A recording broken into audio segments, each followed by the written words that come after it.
क्या लोग आपको इग्नोर करते हैं? आप अपनी तरफ से तो सब कुछ अच्छा करने की कोशिश करते हो, लेकिन फिर भी आपको उतनी इम्पोर्टेंस नहीं मिलती जितनी आप चाहते हो। आप लोगों से बात करना तो चाहते हो, लेकिन वो आपकी ओर जरा भी ध्यान नहीं देते हैं। आप कितनी भी कोशिश कर लो, लेकिन फिर भी आप इग्नोर हो ही जाते हो। लेकिन वहीं कुछ ऐसे लोग भी होते हैं जिनकी सभी बहुत वैल्यू करते हैं और जिन्हें कोई भी चाहकर भी कभी इग्नोर नहीं कर पाता। अगर आप भी उनका ये सीक्रेट जानना चाहते हो तो हम आपको एक ऐसा 4 स्टेप गाइड फॉर्मूला बताने वाले हैं जिसको समझने के बाद आपको कोई चाहकर भी कभी इग्नोर नहीं कर पाएगा।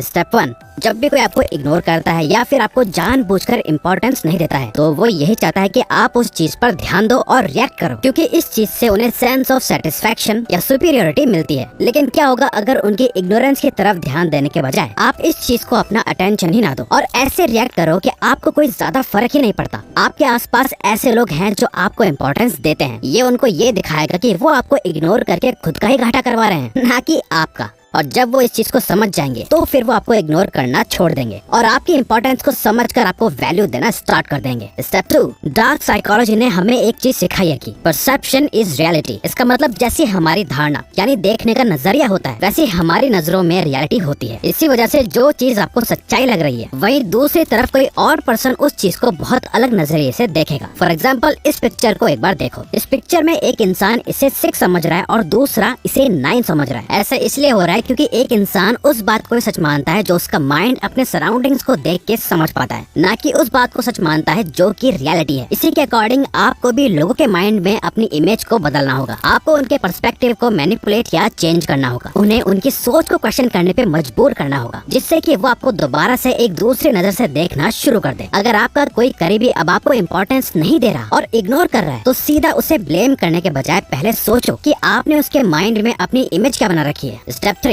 पेशेंस एक इम्पोर्टेंट चीज है जिसमें डार्क साइकोलॉजी पूरी तरह से बिलीव करती है। ये आपको उन्हें इग्नोर करने के तरीके आराम से सोच समझकर कोई रिएक्शन या जवाब देने के लिए तैयार करता है। टाइमिंग भी बहुत इंपॉर्टेंट होती है, क्योंकि सही समय पर जवाब देना सामने वाले के बिहेवियर को समझने में मदद करता है। आपको उन्हें डायरेक्टली आप मुझे इग्नोर क्यों कर रहे हो ये सवाल पूछने की अर्ज और इच्छा को कंट्रोल करना होगा और सही समय के आने का इंतजार करना होगा। जैसे एक ईगल यानी बाज अपने शिकार को अच्छे से ऑब्जर्व करके उनकी कमियों को जानकर और कब उनका शिकार किया जा सकता है, इन सब चीजों को एनालाइज करके सही टाइम पे अटैक करता है। इस तरीके से जब आप उनके इग्नोर करने पे ध्यान नहीं देते हैं और उनके इंटेंशंस का ध्यान रखते हैं तो आपको उनके बिहेवियर को समझने का चांस मिलता है। आप एक कैलकुलेटेड स्ट्रेटेजी बना सकते हैं जो कि आपकी जीत को इंश्योर करता है इस साइकोलॉजिकल बैटल में। स्टेप 4, लास्ट में मैं बस यही कहना चाहूंगा कि आपको अपने नैरेटिव को चेंज करना होगा और ये समझना होगा कि आपकी पहचान दूसरों के अकॉर्डिंग नहीं बनती, बल्कि इससे बनती है कि आप उसका किस तरह से जवाब देते हैं। इसीलिए आपको अपने एक्शंस पर कंट्रोल करना चाहिए और अपने बिहेवियर और इमोशंस को अपने ही हाथ में रखना चाहिए। किसी के भी इग्नोर करने या ना करने से आपको इतना भी ज्यादा फर्क नहीं पड़ना चाहिए कि आप खुद के बारे में बुरा फील करने लग जाओ। बस अपने आप को इतना ज्यादा वैल्यूएबल बना लो कि कोई आपको चाहकर भी इग्नोर ना कर पाए। फॉर एग्जाम्पल, इमेजिन करो कि आप एक ग्रुप प्रोजेक्ट में काम कर रहे हो और एक पर्सन आपको इग्नोर कर रहा है, लेकिन आप अपने स्किल्स, लीडरशिप क्वालिटी शो करके उन्हें मजबूर कर देते हैं कि वो आपको एक्नॉलेज करे, आपको इग्नोर ना कर पाए और आपको इम्पोर्टेंस दें।